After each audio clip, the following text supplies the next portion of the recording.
안녕하세요. 통합사회시 기말고사전 마지막 수업 시작하겠습니다. 여러분도 알겠지만 사실 이 수업의 마지막 파트 프린트 18페이지는 사실은 꼭 같이 수업을 하고 싶었어요. 그래서 사실 이 부분이 좀 어렵고 중요한 부분이 많기 때문에 인터넷 강의로라도 잘 들어서 완벽하게 숙지를 해서 기말고사를 잘 치르기 바랍니다. 이 프린트 18페이지는 교과서가 아니라, 교과서에는 전혀 없는 내용이라고 생각하시면 됩니다. 교과서랑은 전혀 관련이 없고 선생님이 부가적으로 필수적인 요소라고 생각해서 넣은 거니까 프린트 18페이지를 펴놓고서 수업을 꼭 들어주세요. 자, 우선 이 세계 속의 우리나라는 두 가지 파트를 볼 거예요. 하나는 위치, 그 다음에 하나는 영역이에요. 이 지리는 위치를 배우고 영역을 배우고 사실은 그 다음이 지역 지리를 배우는 거예요. 그러니까 여러 가지 개념이 있는데 그 중에 제일 중요한 개념은 그러니까 기본 개념 두 개를 배울 거예요. 그래서 위치가 어딨냐 배우고 영역은 이제 잠시 후에 하겠습니다. 어디 있느냐는 건 사실 되게 쉬워요. 어디 있느냐 말하기 되게 쉬운데 이 어디 있느냐는 거를 풀어서 또 알아보면 그 안에 자세한 내용들이 있습니다.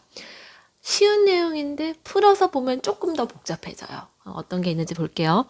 우선 위치는 안 변하는 게 있고 변하는 게 있어요. 안 변하는 게 더 중요해요. 변하는 건 별로 안 중요한데 왜 변하는 게 안 중요하냐면은 한 나라의 관계가 어떻게 바뀌느냐에 대한 위치이기 때문에 국가 간의 관계는 시대나 주변 정서에 따라 변하기 때문에 되게 가변적입니다. 우리가 조선통신사라는 게 있습니다. 기억할지 모르겠는데 그게 뭐냐면은 중국의 문화를 우리가 일본에 전파를 해주는 그런 역할을 하죠. 그런데 지금은 그런 문화적인 관계적 위치가 많이 바뀌었어요. 우리나라가 문화가 뭐 많이 성장을 했고 우리 문화가 다른 나라로 전파되는 경우가 더 많죠. 그러니까 어떤 문화가 어떻게 전파되느냐의 그것만 봐도 관계적 위치는 끊임없이 변하기 때문에 상당히 뭐라고 할까요? 절대적이지 않습니다. 그리고 잘 바뀌기 때문에 안 중요합니다. 하지만 바뀌지 않는 이 두 가지는 상당히 중요한데요. 하나는 수리적 위치고요. 하나는 지리적 위치예요. 선생님은 지리적 위치를 먼저 설명을 할 겁니다. 지리적 위치가 뭔지 먼저 볼게요. 프린트는 지리적 위치가 먼저 있으니까 먼저 볼 걸 볼게요. 자, 지리적 위치입니다.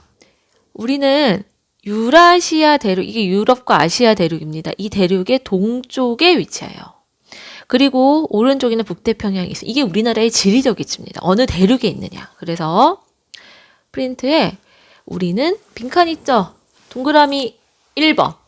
유라시아 대륙 동쪽에 있다. 요거를 쓰시면 됩니다. 네.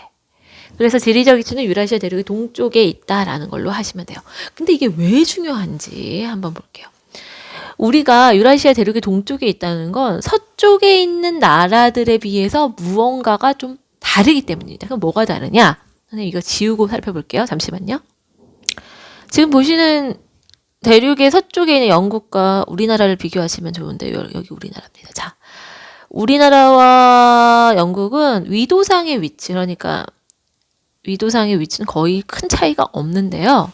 이 위치에 있으면서 동쪽에 있는 우리나라는 이 편서풍의 영향을 받으면서 굉장히 여름에는 덥고 습하고 겨울에는 굉장히 추워요. 왜 그럴까요? 지구의 위도상 적도가 있고 위도 30도가 있고 위도 60도가 있을 때 이거 뒤에서 배울 건데 위도 30도와 60도 사이는 끊임없이 편서풍이라는 서풍 계열이 붑니다. 이 바람은 영원히 부는 바람입니다. 항상풍이라고 했죠. 배웠던 것 같은데 아닌가? 네.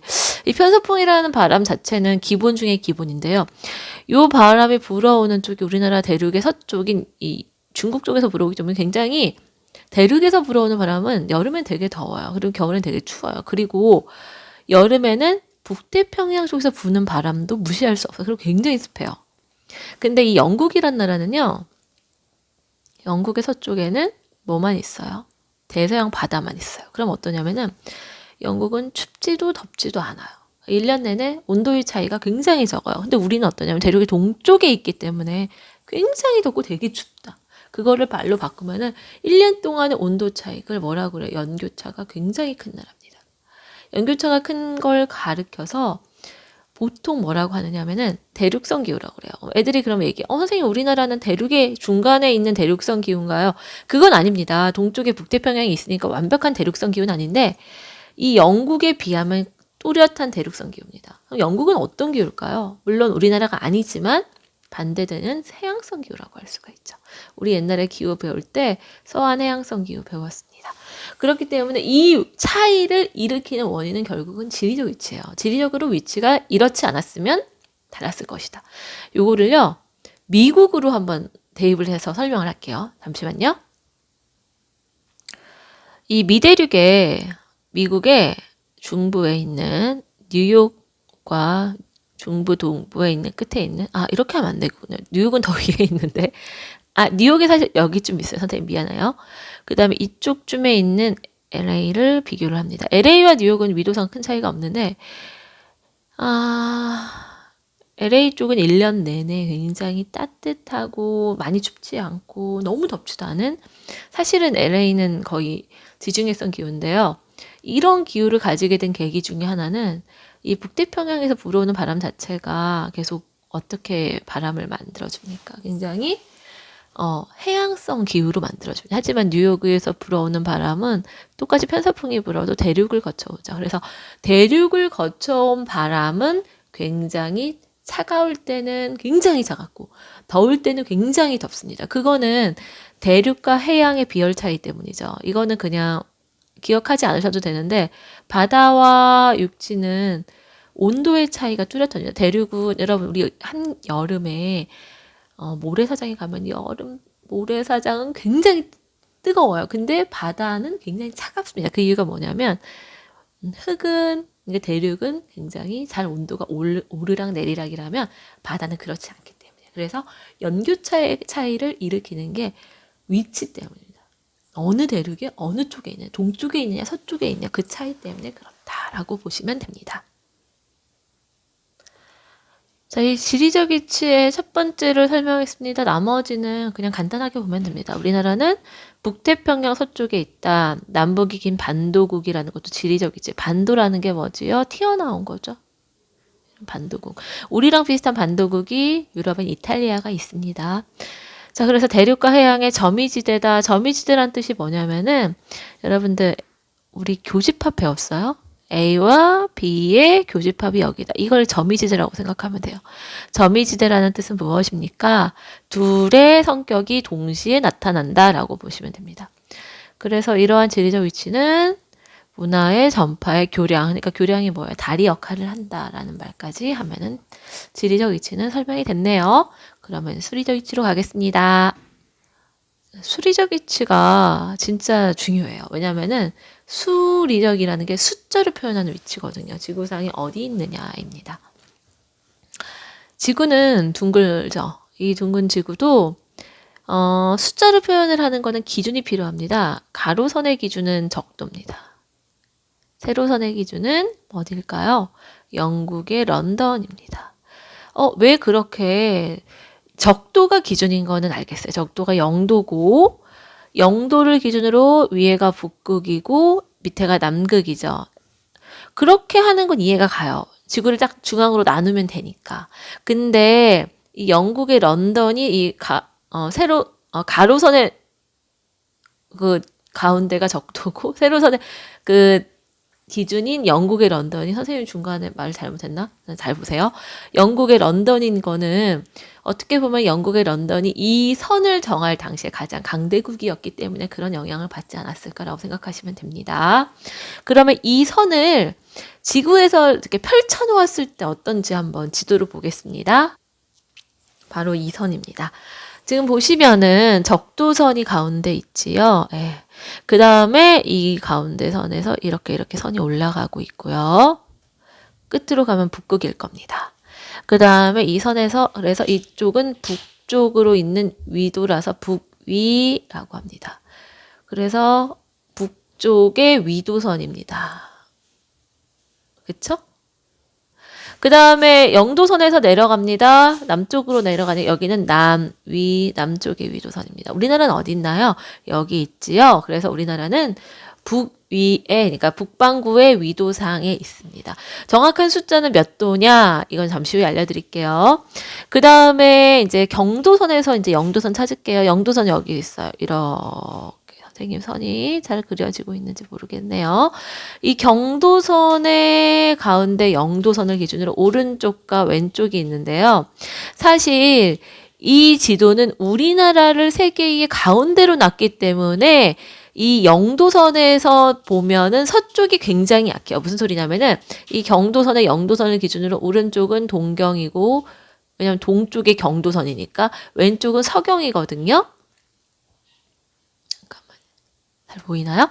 그러면은 사실 이 경도선 영도를 기준으로 봐야 되는데 이 지도가 우리나라가 중심이니까 이 서경 쪽의 선이 되게 약해 보여요. 왜냐하면은 보세요.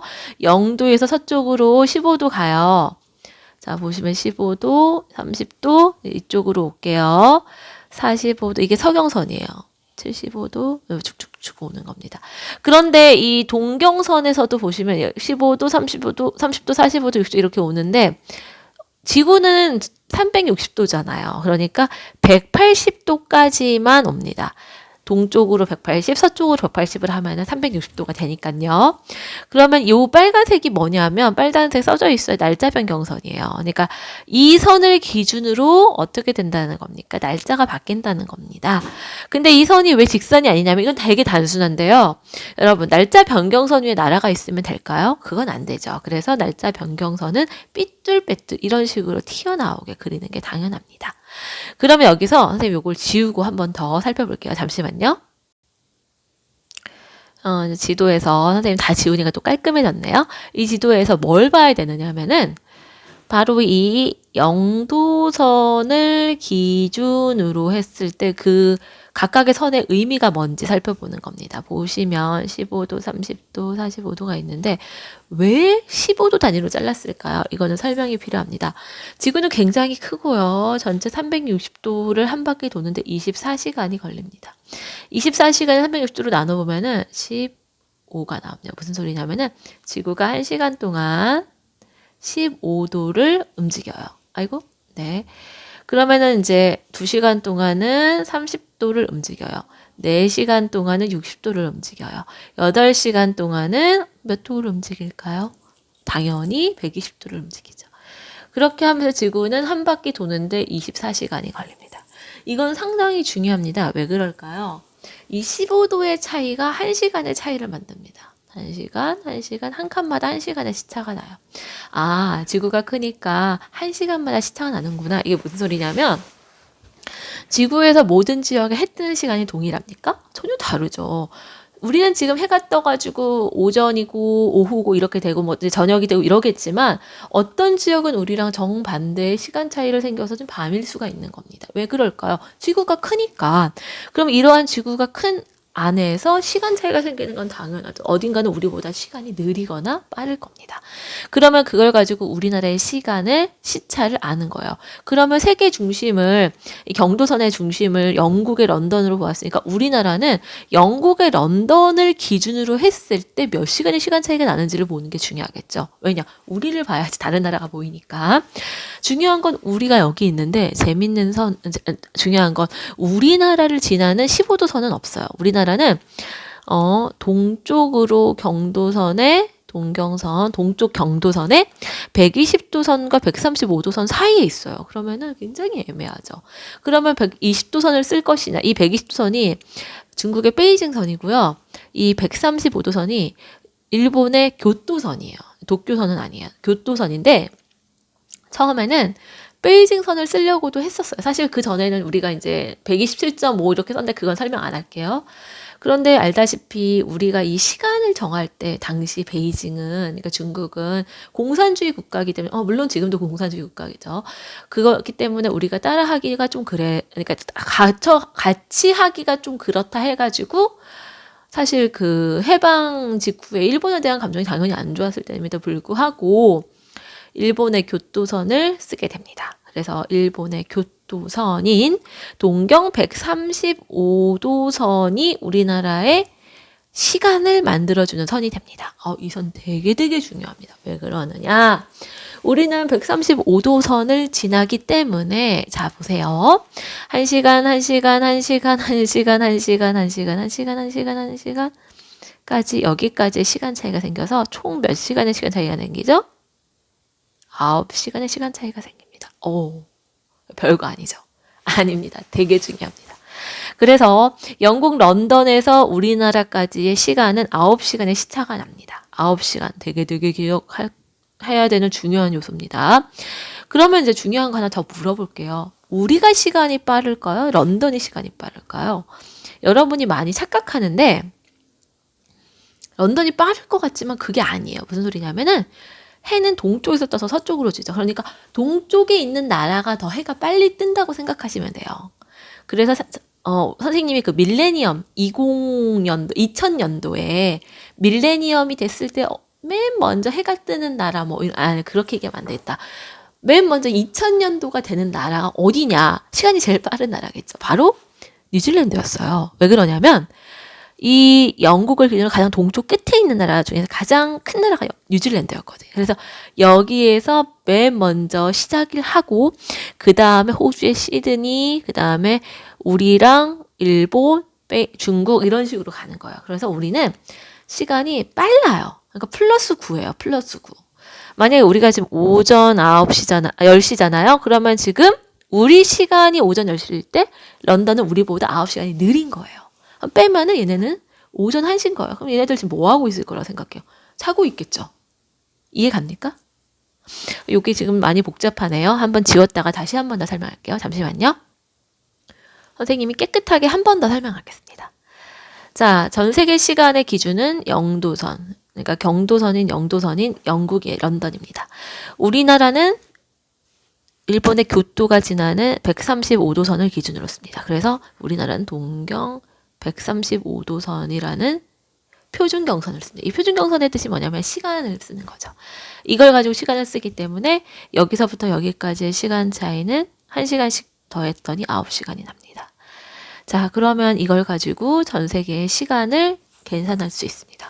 우리가 오전 10시일 때 우리보다 앞쪽에 있는 2선을 쓰는 나라는 9시, 오전 9시, 오전 8시, 7시, 6시, 5시, 4시, 3시, 2시, 영국은 새벽 1시가 되는 겁니다. 그럼 이쪽으로 갔을 때 이 나라들은 어떻게 되죠? 1시간이 더 차이가 나죠. 그러면 이제 0시간. 그 앞으로 가면 어떻게 될까요? 이 앞에 있는 여기 서쪽에 있는 선, 그러니까 영국의 선을 기준으로 우리가 동경이면 서쪽에 있는 나라들은 서경이거든요. 서경선, 서쪽에 경도선을 쓰는 나라들은 더 시간이 더 빠져요. 1시간, 2시간이 더 빠져요. 그러면 어떻게 되냐면 우리가 오전 10시일 때 이쪽 나라들은 어제인 거예요. 왜냐면 봐요.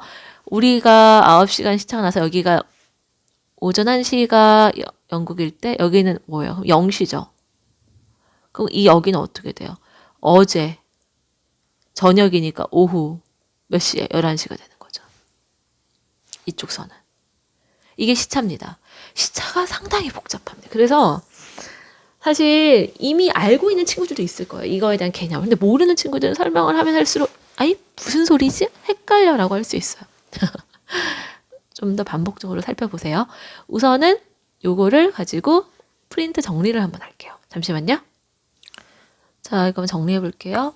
우리나라의 수리적 위치입니다. 프린트 18페이지 수리적 위치에 동그라미 1번과 동그라미 2번을 쓰겠습니다. 우리나라의 위도상의 위치입니다. 적도를 기준으로 북쪽으로 33, 43이잖아요. 근데 여러분 프린트에 북쪽으로 33, 43도라고 써도 되지만 아까 얘기했지만 북반구의 위도니까 북위 33, 43이라고 쓰시면 됩니다. 이게 어떤 의미냐면은 우리나라를 정확하게 반을 나누는 게 38도선이거든요. 왜 그러냐면 33과 43의 사이이기 때문에. 그러니까 38에서 플러스 마이너스 5씩 하면 우리나라가 되는 겁니다. 우리나라의 남쪽 끝에는 마라도가 있고요. 그래서 북이 33에 있죠. 북쪽 끝에는 43도 한복 온성인데 여러분 저기 거의 러시아와 중국 사이라고 생각하시면 돼요. 여기선 잘렸네요. 자, 이 위도에 있어서 우리나라는 굉장히 온대기후가 나타납니다. 이건 알다시피 적도에 있으면 열대기후, 극지방에 있으면 한대기후가 나타나는 거죠. 그리고 사계절이 뚜렷한 것도 중위도에 있어서 그렇습니다. 만약에 적도에 있으면 사계절이 아니라 여름만, 그리고 북극이나 극지방에 있었으면 겨울만 있었을 겁니다. 이제 경도상의 위치는 어떻습니까? 세계시간 기준인 런던을 기준으로 동쪽으로 124도에서 132도인데요. 이것도 동쪽으로라고 쓰지 마시고 동경, 동쪽 경도선 124에서 132도 사이에 있습니다. 자, 이거를 보시면은 이 124도에서 맨 끝에 있는 지역이 마한도라고 저기 신의주 근처에 가면은 용천이라는 곳이 거기라고 생각하시면 되고요. 동쪽 끝은 다 알죠? 독도입니다. 네. 그러면 거기 옆에 안 쓴 게 있네요. 뭘 안 썼습니까? 우리나라의 표준경선은 몇 도입니까? 표준경선은 우리나라의 시간을 만드는 거였죠. 동경 쓰세요. 135도 선이고요. 표준시가 어느 나라의 시간을 얘기하냐면 영국의 시간입니다. 영국 시간보다 9시간이 빨라요, 느려요? 우리가 빠르죠. 그래서 플러스라고 생각하시면 됩니다. 빠르다라고 생각하시면 답이 됩니다. 그럼 연습 문제 한번 풀어보세요. 자, 이 문제를 풀지 말고 연습 문제를 풀게요. 자, 똑같은 겁니다. 자, 같이 보시면 11월 23일 저녁 10시를 22시라고 할게요. 서울을 출발해서 8시간 비행기를 탔으니까 비행기 탄 거는 시간 더 해야겠네요. 그런데 중요한 거는 샌프란시스코는 미국의 서쪽 끝에 있는 도시입니다. 서경 120도라 그랬어요. 자, 서경 120도는 영국 런던보다 서쪽으로 120도에 가 있는 거거든요. 자, 1시간에 15도의 차이가 나면은 120도의 차이는 몇 시간의 시차를 만들까요? 곱하면 되겠죠. 여기서 곱하기 8을 하면 되니까 8시간의 시차가 납니다. 그러면은 영국하고 샌프란하고의 시차가 8시간이고요. 영국에서 우리나라니까 서울이라고 할까요? 서울과의 시차는 얼마 납니까? 9시간이라고 했잖아요. 그럼 영국과 우리나라 9시간, 영국과 샌프란 8시간이면 총 몇 시간의 시차가 날까요? 17시간의 시차가 납니다.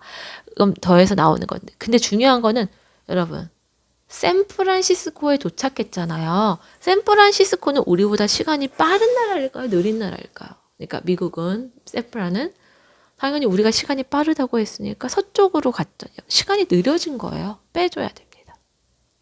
그러면 30에서 17을 빼니까 11. 날짜 안 변했네요. 11월 23일 11시입니다. 오전. 그쵸? 그래서 이 시차는 계산을 하는 게 되게 헷갈리는데 만약에 헷갈리면 우선은 제일 중요한 게 뭐냐면 우리와 영국의 시간차, 그다음에 그 지역과 영국의 시간차 이런 걸 좀 생각하시면 되고요. 특히 동경이냐 서경이냐를 잘 봐야지 시간 차이를 정확하게 계산할 수가 있습니다. 어려운 거 배우냐 고생하셨어요. 그러면은 마지막 CF 대척점인데 이거는 그냥 말로 간단하게 이렇게 설명을 할게요. 대척점은 우리가 지구에서 우리나라에 어떤 사람이 서 있다고 나무가 있다고 하면은 우리나라의 정반대 서 있는 나무의 위치가 대척점이에요. 대척점은 어렵게 생각하지 마시고 완벽하게 정반대예요. 계절도 정반대. 왜냐면 북반구와 남반구의 차이죠. 낮과 밤의 반대. 왜냐면은 시간 차이가 12시간이 나니까요. 그래서 대척점은 완벽하게 모든 게 반대다. 근데 그게 우리나라의 대척점이 어디냐면은 남미의 우루과이라고 합니다. 아, 그렇군요. 그렇게 알고 계시면 됩니다. 마지막 관계적 위치는 하지 않겠습니다. 이제 국토란 해서 영역으로 들어갈게요. 자, 국토는 한 나라의 주권이 미치는 범위로 괄호에 영역이라고 씁시다. 그러니까 국토보다 더 중요한 게 사실은 영역입니다. 자, 이 영역은 크게 영토, 영해, 영공으로 나누는데요. 영토는 한반도와 그 고속도선이니까 쓰시면 됩니다. 영해는 바다고 영공은 영토와 영해의 하늘입니다. 다른 나라의 그러니까 비행기가 다니는 길인데요.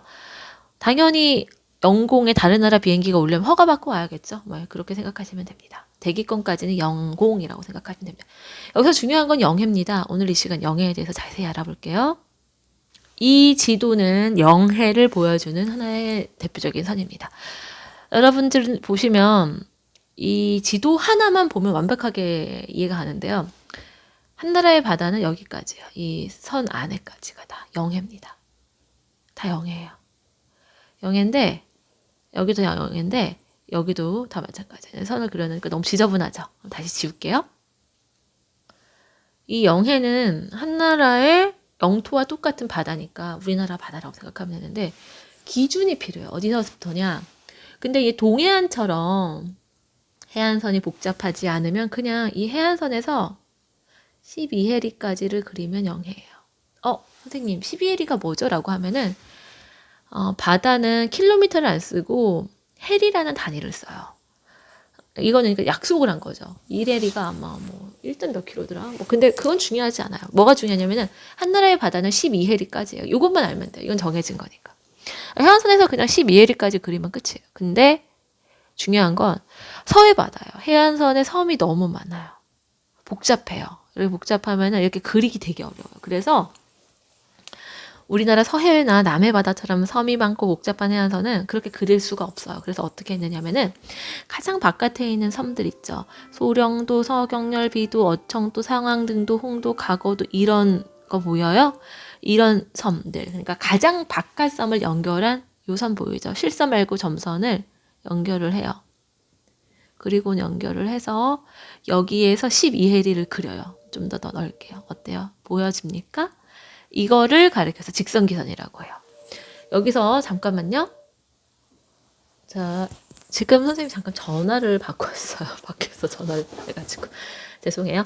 지금 그래서 우리나라의 바다는 똑같이 12해리지만 동해 바다는 해안선에서 통상기선 12해리, 서해와 남해 바다는 제일 바깥섬을 기준으로 12해리라고 하시면 됩니다. 그러면은 이러한 직선기선과 통선기선을 배웠는데 섬이 있어요. 제주도 보이죠? 울릉도, 독도입니다. 울릉도, 독도, 제주도는 다 그냥 통상기선으로 생각하시면 됩니다. 특별하게 바뀔 게 없습니다. 그런데 해안선을 잘 봐요. 어디가 유난히 좁아요. 바로 여기입니다. 이 해안선이 유난히 쑥 들어가죠? 이거 너무 지저분한가요? 우리 잠시 지워서 다시 보도록 하겠습니다. 지금 보시는 선에서 이 부분이 유난히 좁은데요. 이 부분을 가리켜서 사실 여러분 잘 안 보일 건데 여기 밑에 일본이 있습니다. 일본과 부산 사이에 있는 이 바다를 가리켜 대한해협이라고 합니다. 옛날에는 한문으로 현해탄이라는 말도 썼어요. 진짜 선생님 이제 연식 나오네요. 옛날에 너무 어릴 때라서. 이 대한해협이라는 이 바다는 12해리를 하기에는 좁아서 여기서만 예외적으로 다른 해리를 합니다. 그리고 여기서도 몇 해리를 하는지 조금만 더 자세히 살펴보도록 하겠습니다. 자, 바로 요 내용인데요. 요거를 쓰실까요? 자, 우선 1해리는 1.8km, 12해리까지 한 나라의 바다입니다. 기준은 최저 조위선. 이게 무슨 뜻이냐면은 최고 낮은 바다선. 그러니까 파도를 여러분 잘 봐요. 육지가 여기예요. 근데 이제 파도가 치잖아요. 근데 파도가 칠 때 여기까지 칠 때가 있고 좀 이렇게 쓸게요. 여기까지 칠 때가 있으면은 이 선을 기준으로 12해리를 하는 게 넓어요. 이 선을 기준으로 12해리를 하는 게 넓어요. 요거죠? 제일 낮은 선. 바닷물이 제일 낮았을 때의 선을 기준으로 통상기선 12해리는 동해, 울릉도, 독도, 제주도 섬까지 답니다. 가장 기본적인 기선이죠. 반면에 가장 바깥섬을 기준으로 하는 직선기선은 항해와 남해라고 하시면 됩니다. 하지만 대한해협만 직선기선 3해리다. 왜냐? 좁아서 예외적으로 한다라고 하시면 됩니다. 아주 중요한 거 배웠어요. 아까 그 지도도 중요하지만 요거 정리한 것도 잘 기억하십시오. 그러면은 바다에 대해서 다 배웠냐? 아닙니다. 바다에 대해서 마지막 파트는 바로 요겁니다. 베타적 경제수역으로 영어로는 이거 이렇게 하고 EEG라고 불러요. 이게 왜 중요하냐? 여러분 12해리는 한 나라의 바다로 하는 거는 괜찮은데 너무 좁아요. 그래서 나라들마다 바다에 주인이 없는 바다가 너무 많다. 이래가지고 어떻게 하기 시작했냐면 바다를 좀 더 넓게 쓸 수 있는 권한을 갖는 건 어떨까? 근데 이게 경제적 권한만 갖는 거예요. 그래서 이 베타적 경제수역에 해당하는 수역은 12해리랑 비교하면 굉장히 넓어요. 200해리입니다. 진짜 넓죠. 그런데 중요한 거는 기선을 중심으로 200해리이기 때문에 여기에서 12해리까지의 0해 빼고 하는 거예요. 그러니까 188이에요. 그러니까 188해리가 실질적으로 이제 베타적 경제수역이 되는 겁니다. 그런데 중요한 거는 이건 영해랑 다른 경제권만 있어서 어업 활동하는 거 또는 연구하는 건 다 좋습니다. 하지만 그게 우리나라 바다다. 이건 또 아닌데 우리나라 바다에서 이렇게 생각하면 돼요. 우리나라 배타적 경제 수역은 우리나라 어민들이 와서 어업 활동을 하는 거 오케이입니다. 하지만 경제권이 우리한테만 있기 때문에 다른 나라 중국이나 일본 나라의 어민들이 와서 우리나라 배타적 경제 수역에서 어업 활동을 하느냐 그건 불법입니다. 그렇게 하면 우리나라 이제 해경이 출동해서 중국이나 일본의 어선을 잡아가죠. 사실 일본과의 배타적 경제 수역 때문에 뭐 다툼이 있고 뭐 잡아가고 그런 게 없는데 중국하고는 그런 게 되게 많죠. 근데 왜 그러냐면은 우리나라는 동해, 서해, 남해 다 일본, 중국하고 겹칩니다. 어떻게 겹치는지 살펴볼게요. 바로 요지도입니다. 요거를 조금만 더 선생님 확대할게요. 요지도인데요. 우리나라의 배타적 경제 수역과 여기 보이죠? 일본의 배타적 경제 수역이 여기 있습니다. 요거 일본의 배타적 경제 수역입니다. 그 다음에 이 중간이 한국과 일본의 중간 수역입니다. 이 한국과 일본의 중간 수역은 쉽게 말해서 같이 쓰는 겁니다. 둘이 같이 어업 활동해요. 일본 애가 와도 되고 우리가 가도 돼요. 근데 이 사이에 독도가 있어요. 이게 굉장히 안타까운 건데 독도가 일본과 한국의, 그러니까 한국과 일본의 중간 수역인 배타적 경제 수역에 들어갔다는 이유로 일본은 자국 내 영토라고 주장을 하기도 합니다. 물론 말이 안 되죠. 근데 일본은 이런 근거를 쓰기 때문에 굉장히 머리 아픈 문제가 됐었어요. 근데 사실 우리는 굉장히 심플하잖아요. 우리 땅이 맞는데 웬 문제? 일본이 이런 식으로 접근을 해서 한동안 갈등의 소지가 많았죠. 그 다음에 이 까만색이 대화태 어장인데 이 대화태 어장이 우리나라에서 제일 물고기가 잘 잡혀요. 이 대하태 어장의 절반은 일본이 가져가고 절반은 한국과 일본의 중간 수역입니다. 굉장히 중요한 수역이라고 보시면 됩니다. 그 다음에 중국으로 갈게요. 한국과 일본의 배타적 경제수역이 여기까지예요. 그러니까 한국은 여기까지고 중국은 여기까지인데 여기가 잠정 조치 수역인데 이게 뭐냐면 같이 쓰는 거예요. 생각보다 넓죠. 그러면서 이제 중국 애들이 와서 같이 쓰고 우리랑 같이 와서 쓰고 그러는 겁니다. 그 다음에 요 밑에가 중국하고 같이 쓸 것 같죠? 아닙니다. 우리와 일본이 같이 쓰는 중간 수역이에요. 여기도 같이 파란색을 색칠을 하면 딱 맞아요. 그래서 우리나라는 깔끔하게 배타적 경제 수역이 나오지가 않아요. 요 옆에 거 잠깐 볼게요. 자, 여기가 배타적 경제 수역인데 한국과 일본이 같이 쓰는 곳. 그 다음에 이쪽은 중국 쪽은 많이 가려져 있다는 거. 그 다음에 보면은 이제 우리나라 배타적 경제에서 울릉도에서 33회리밖에 못 가요. 일본도 35회리 뭐 이렇게 된다고 생각하시면 됩니다. 배타적 경제수역은 다른 나라의 경제적 아니 그러니까 각각의 경제적 권한만을 인정하는 범위다라고 생각하면 됩니다. 그러면은 이제 중요한 거는 뭐냐, 여러분들 그 영해와 배타적 경제수역의 차이를 잘 기억하시면 됩니다. 자, 영해는 앞으로 올게요. 딴 나라 배가 들어올 수 있나? 절대 없습니다. 왜냐고요? 우리나라 거니까. 허락을 받으면 돼요. 사전에 허가를 안 받으면 그건 불법입니다. 우리가 가서 총을 쏴도 상관이 없어요. 근데 배타적 경제수역은 들어와도 되나요? 우리나라 이런데, 그러니까 한국과 일본의 배타적, 그러니까 이동해도 되나요? 무슨 소리냐면은 선생님이 약간 말을 잠깐 잘못했는데 이거 지우고 얘기해 줄게요. 자, 여기가 우리나라의 배타적 경제수역이에요. 여기 딴 나라 배 들어와도 되나요? 네, 들어와도는 됩니다. 배타적 경제수역에서 어업활동을 안 하고 이동의 자유는 있습니다. 하지만 어업활동을 하면 되나요? 다른 나라 배는 안 됩니다. 알겠죠? 네. 한국과 일본의 이제 중간수역 같은 데서 중국 배가 들어와도 될까요? 이동은 됩니다. 근데 뭐가 안 될까요? 어업활동은 안 되는 거죠. 그러니까 그 나라만이 가지고 있는 어업활동에 대한 권한 또는 자원탐사에 대한 권한은 그 나라만 가지고 있는 거예요. 근데 다른 나라가 오면은 그건 안 된다라고 생각하시면 됩니다. 근데 재밌는 게 이제 가끔 이 영해에서 직선기선 요 안의 범위에 대해서 얘기를 묻는데 이건 내수? 내해라고 해요. 이거 우리나라 바다입니다, 당연히. 이건 우리나라 바다가 아닐 이유가 없잖아요. 영토, 섬도 마찬가지고. 이건 다 우리나라 겁니다. 이 안에 요 이렇게 선생님이 그려놓은 요 부분은. 여기도 당연히 우리나라 영해라고 생각하시면 됩니다. 자, 이렇게 해서 한 나라의 범위, 한 나라의 영토, 영해, 영공을 봤습니다. 영공은 뭐 굳이 설명 안 할게요. 지금 설명한 것까지가 시험 범위입니다. 그리고 설명한 것까지가 가장 중요한 부분입니다. 직접 만나서 이야기를 하듯이 수업을 했으면 더 여러분한테 좋았을 텐데 너무 아쉽습니다. 시험 전까지 최선을 다해서 잘 치시고요. 혹시 프린트 17페이지까지 다 안 나간 반이 있으면 다른 선생님한테 연락을 주시면 됩니다. 아마 다 나갔을 건데 그래도 혹시나 하는 마음에 이야기합니다. 17페이지까지 진도가 다 안 나간 경우가 있으면 얘기를 해주시고요. 18페이지 공부 열심히 해서 시험 잘 치십시오. 시험에 만나도록 할게요. 수고하셨습니다.